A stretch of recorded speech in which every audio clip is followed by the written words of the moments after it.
Hai korang hari ni kita akan susun dan sidai baju di dalam rak. Let's go korang. Sebelum tu korang jangan lupa subscribe and like and share and subscribe and share dulu korang tahu.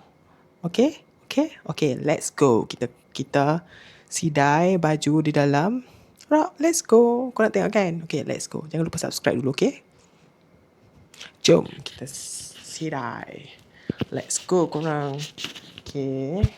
Susun korang. Okay, ni baju siang dan malam. Kita pakai siang, malam, depan siang and malam belakang, okay?